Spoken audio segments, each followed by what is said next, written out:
All right, everybody, let's get back into gear.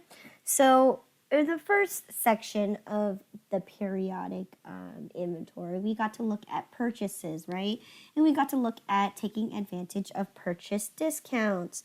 Now, obviously, when it comes to having purchases, you also need to also know how to, again, there's things that we have that we receive from vendors that we don't either like, they shipped us the wrong item. So we need to know also in this section is going to be purchase returns and allowances. All right, so first off, well, obviously there's reasons why we make purchase returns, okay? So again, I didn't mention a few things. They might accidentally ship you the wrong item. I know that they have done that to me before. I've wanted blue glasses, but they sent me black glasses, which, I mean, they were fine, but we never returned them. But, they do sometimes send you the wrong products. Oftentimes, too, like with shipping and handling, depending on what kind of shipping system they use, if they have their own, then they're at their own fault. But if they use UPS, FedEx, or any of those larger chains, oftentimes you actually do end up getting broken items, or even defective items. Okay. Also, another way that you could also return is what if you have a different vendor? You have multiple vendors in mind, and all of a sudden, this vendor number one got too expensive, so I'm going to resort to vendor number two. So I'm going to return everything that I bought from vendor number one and go to vendor number two, okay? And then also, it could be customer service. Like, oh my gosh, vendor number one, their customer service is awful. I rather choose vendor number two or vendor number three because they do business a lot nicer. They give me discounts when I didn't ask for them. They offered me better deals. So there's many reasons why we do actually return our items to our vendors. Okay. Now, other things is when we're looking at doing business with vendors, oftentimes because if they're a wholesaler, right, or they primarily rely on small businesses as part of their clientele, right? Their customers is consistent of smaller businesses. They don't sell to the public. Then they kind of rely on the little small shops for business, and they kind of want to keep your business, as most businesses are. Once you have a client, you want to keep having their business, so you want to be able to do everything for them. So oftentimes you could get special offers, you could get discounted prices, you can also get unlimited return policies, meaning you can return it to me a year later. Things like that. Now, obviously, or money back guaranteed. Now, obviously, that's not really, what do you call it? That's not really realistic to have someone return a year later. But for example, if you guys are QVC owners, they let you use the whole product all the way, and they allow you about 90 days to return a product. Now that's a long time you can use a product and then return it if you're completely unsatisfied. So you can buy a product and return it on the 89th day completely used, and they'll give you a money back guaranteed. Now that is because they want to keep you as a customer. They want to make sure that you use the product and that you actually experience the product versus just only giving it usually 15 days is 2 weeks. They usually do a return policy, or it's 14 days, as most retail stores are 14 days. But things like that, right? They want to make sure that you stay their customer and maintain and be a good customer. So oftentimes they give you unlimited, those kind of special things. Now, when we're looking at periodic purchases, okay? So again, here For this example, we have on January 1st, you purchase 100 coffee mugs on account from Cuppies Co., which cost you $1.25 each cup. Freight was $100. So again, record this transaction. So again, you're going to recognize two accounts, purchase expense and freight expense. And it's going to be for the full amount. Okay? So let's go ahead and dive into what happens if, let's say on January 5th, you receive the items and you notice that you found 10 of those coffee mugs were broken due to shipping, man. Right? Then you request the vendor to take a full refund on those broken items. And of course the vendor is going to agree to that. Obviously, you can't do much with a broken cup, right? So they said, okay, I will give you a full refund. Now, how do you record this transaction? Okay, go ahead, you guys, give a guess. Give any guess on how you would how would you journalize this transaction?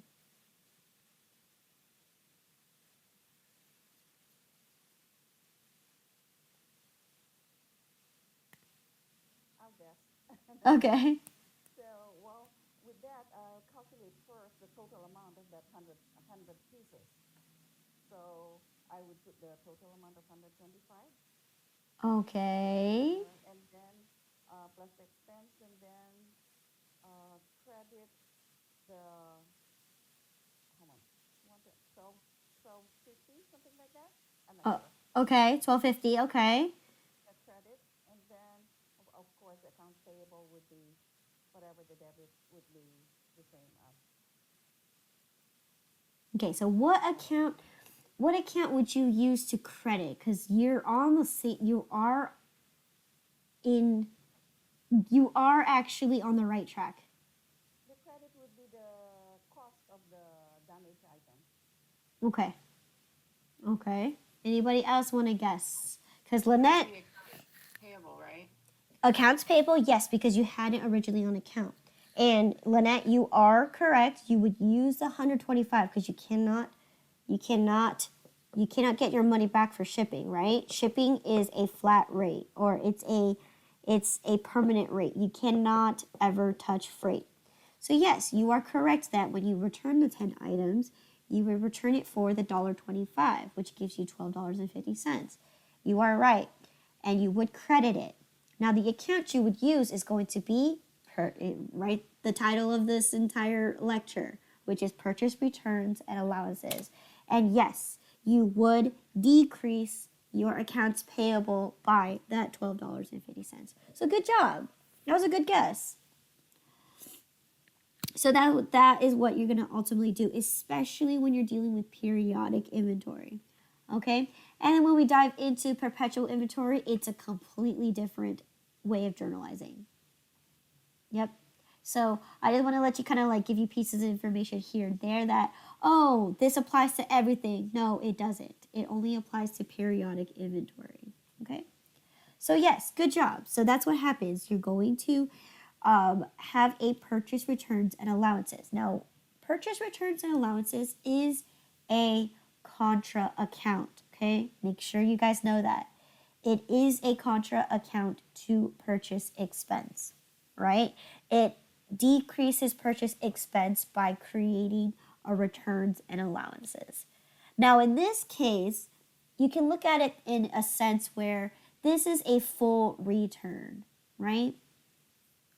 Because we're getting a full refund. This is a full return. You can have an account called just purchase returns. That's completely fine. But in this case, purchase returns, and then we will look in further at what a purchase allowance is. They kind of function the same way. So it's just easier to just tack them together because they do the same thing. Their purpose is the same. The only difference is one is for a full return and one is for a partial return. Okay? So here, yes, you would decrease your accounts payable and you would have a contra account for your purchase returns for your purchase expense. Okay? So good. Now, scenario 2, or I guess a different way of looking at this is, what if on January 5th you received the items and you found that 25 of the cups were the wrong color, or I'm sorry, wrong size. Like you originally wanted the what is it, the 12-ounce regular coffee mugs, right? But they shipped you 25 of them were the 20-ounce, the extremely large ones, right? And you request for a refund, right? For those extra large coffee mugs.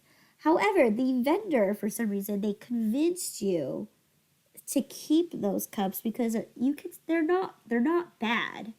You could still sell them, even though it's not what you wanted, but they still function as something that you can do with them. Maybe you can gift them. Maybe it could be like for your anniversary, something like that. Like they'll try to convince you to kind of keep the cup just because, for whatever reason, if they don't want, if it's just too less to return, then there's no point, right? In this case, it still got full functionality, right? It still works. It's still useful. So they convince you that to take a 20% discount off of those cups that you originally purchased for. And you said, you know what, you're right. I will take that 20% discount and I will sell these cups for a special occasion, whatever you want. I will keep the cups. Okay? So in this case, how are we going to journalize it this time? You can guess. Okay, this time we're dealing with a 20% discount. Now, is this discount applied to all 100 cups, or is it only applied to the 25 that you're returning? That was my question.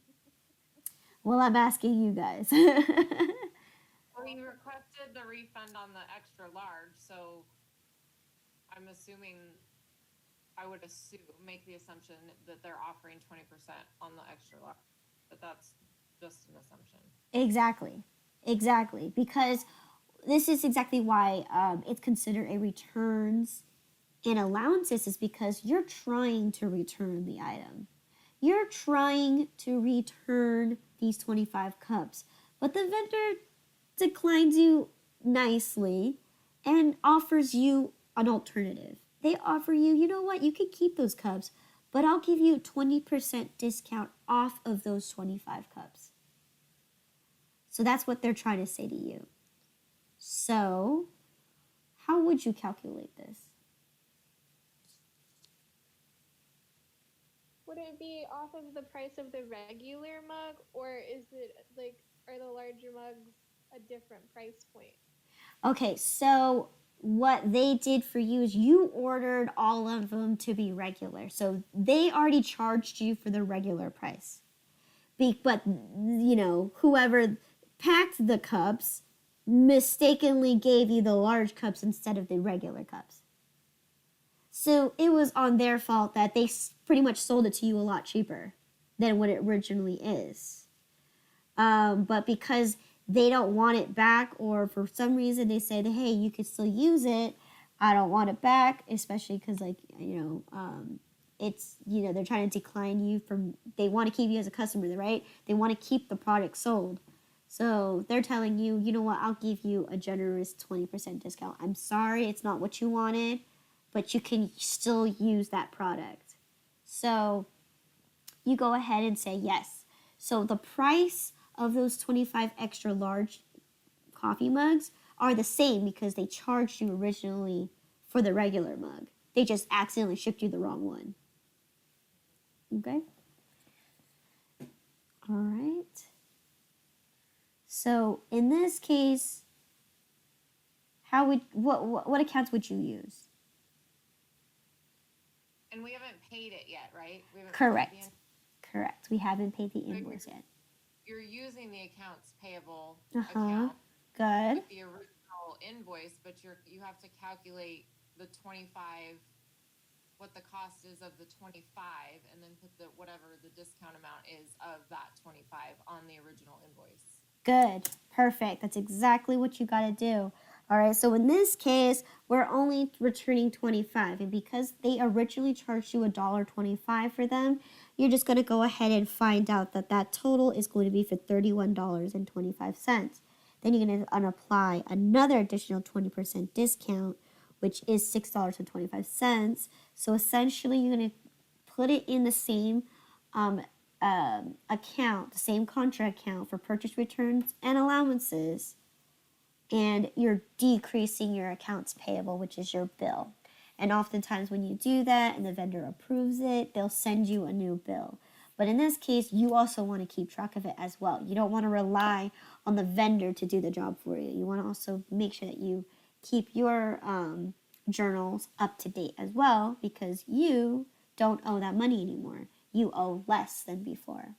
So in this case, again, so this is why we combine the purchase returns and allowances, because they do kind of essentially do the same thing. In this case, you're attempting to try to return something, but they've given you an allowance. Now, what you can do with this is oftentimes, right, the vendor will be like, would you like a full refund, or would you like for me to credit on your next invoice, or credit it on the invoice, your current invoice? And that's where you go ahead and confirm, I want it taken off of the current invoice, or I want to apply it as a vendor credit for my future purchases, or I just want my refund back. I just want the money back. Then they'll send you a check. So then again, there are options when you have this allowance, okay? And yes, you need to record it. And this does decrease your accounts payable, or however you agreed to, all right? So that is how you do it. And this is when you're trying to return something, but you got a discount on top of that. Now, this isn't the same thing as a purchase discount, right? You're not offered this discount to begin with. This was just out of the blue. I want to keep your relationship, so I decide to give a personal discount off of the products. Okay, so that's why you have to be careful not to write purchase discount, because in reality it isn't a discount, it's just an allowance. Okay, any questions about purchase returns and allowances?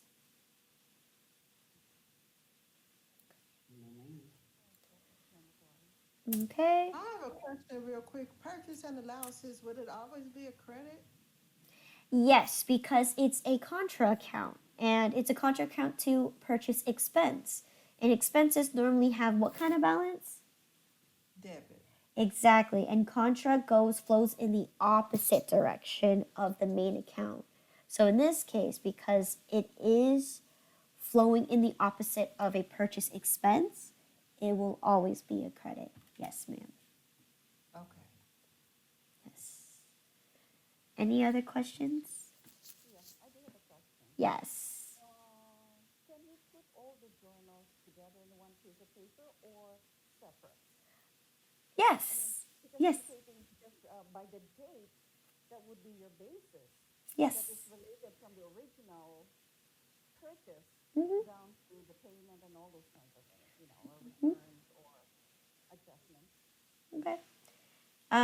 If you downloaded the exercise, it's I believe I gave you a whole page of journal, and a journal is a book, like an actual physical book. So yes, all your transactions can. Are you associating it by date, like because the first one I recognized it on the first, and then 2 days, couple days later, I record it on January 5th. Okay, yes. And how the book goes is you're gonna have all the things that happen on January 1st, all the things that happen January 2nd, January 3rd, January 4th, and then January 5th will occur.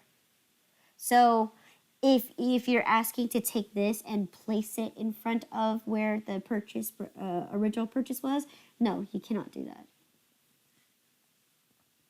It has to be in chronological order, and that's why your ledger will come into play, because if I made my purchase expense and I know a purchase returns,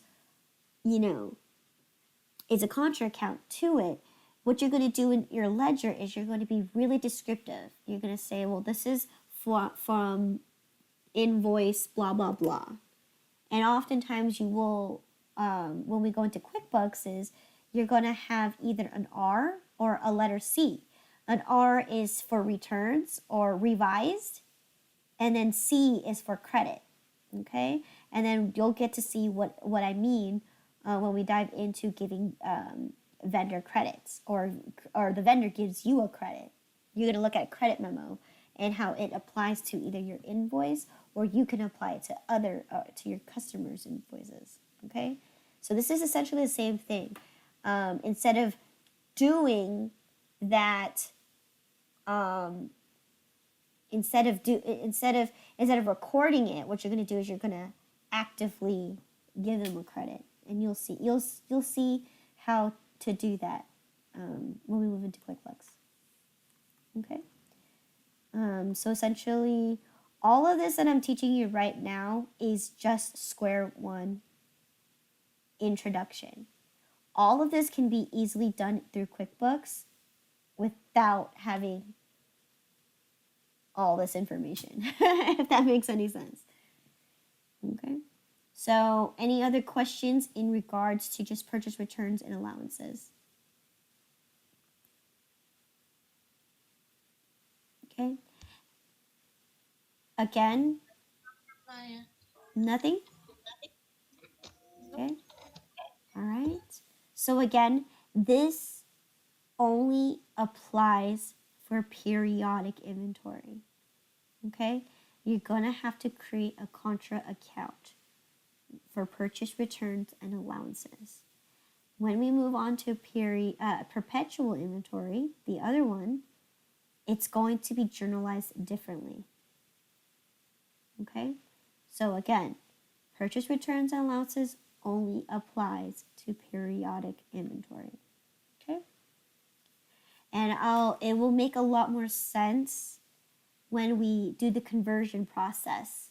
Okay? Because the conversion process is what is the reason why we cannot just